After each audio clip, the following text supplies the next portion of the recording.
안녕하세요. 메디스치과 김병수입니다.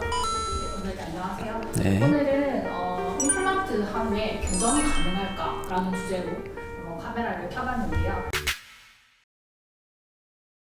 상황에 따라 조금 다르긴 한데, 임플란트를 하게 되면 제일 큰 특징이 이제 우리 자연치들은 교정력을 가하면 움직이게 되는데, 임플란트는 뼈랑에 바로 다이렉트로 붙기 때문에 움직이지를 않죠. 만약에 교정적으로 치아를 이동시켜야 된다고 하면 임플란트는 그 상태에 그대로 있는 것들을 가정하고 교정 치료를 하게 됩니다.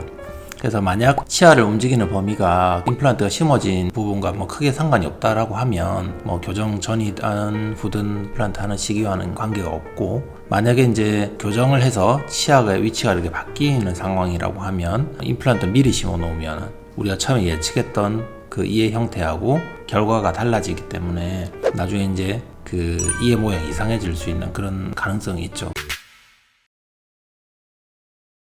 그러니까 임플란트 자체는 되게 이제 뼈랑 직접적으로 붙어 있는 거기 때문에 상당히 좋은 고정원이 됩니다. 고정을 하려고 하면 힘을 줘야 되는데, 이가 어떤 단단한 곳에 이제 그 기준을 두고 힘을 주면 이게 움직이기가 편하죠. 그래서 임플란트한 치아가 있으면 거기에다가 이제 고정을 넣고 교정을 하면 상당히 좀 편하게 교정을 할 수가 있습니다.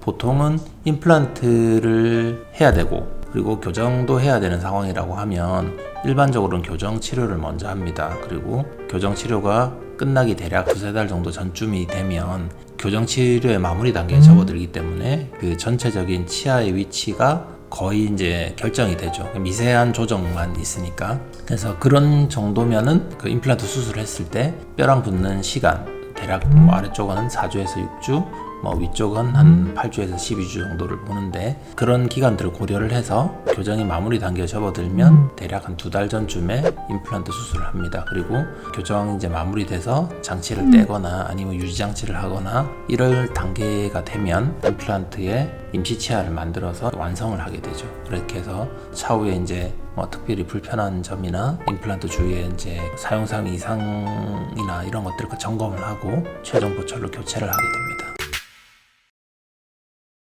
요즘은 시뮬레이션을 하거든요. 이제 교정 전후를 대략적으로 이러이러한 결과로 끝낼 것이다, 이런 이제 시뮬레이션을 해서 그 결과 안에서 크게 치아의 위치가 변동이 없다라고 하면 대부분은 크라운 파트라고 하는 부분들만 교체를 하는 형태로 보통 마무리를 하게 되고요.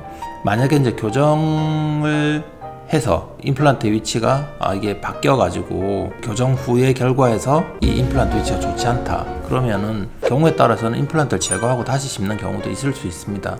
임플란트를 제거하고 다시 심는 수술이 물론 간단한 건 아니지만 요즘에는 이제 임플란트를 제거할 수 있는 좀 키트 같은 게 좀 많이 나와 있어요. 그래서 예전에 비해서는 임플란트를 상대적으로 좀 쉽게 제거하는 경향이 있어요. 그래서 재수술이나 이런 것들에 대한 크게 부담감 없이 이제 임플란트를 하기도 하죠.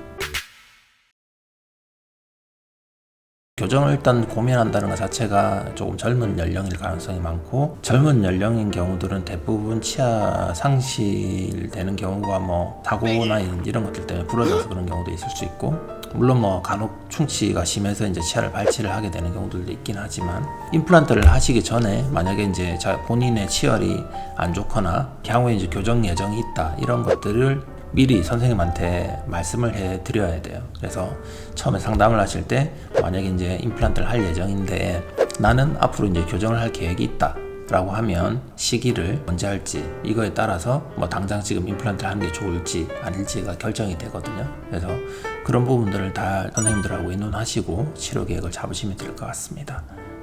네, 오늘도 시청해 주셔서 감사합니다.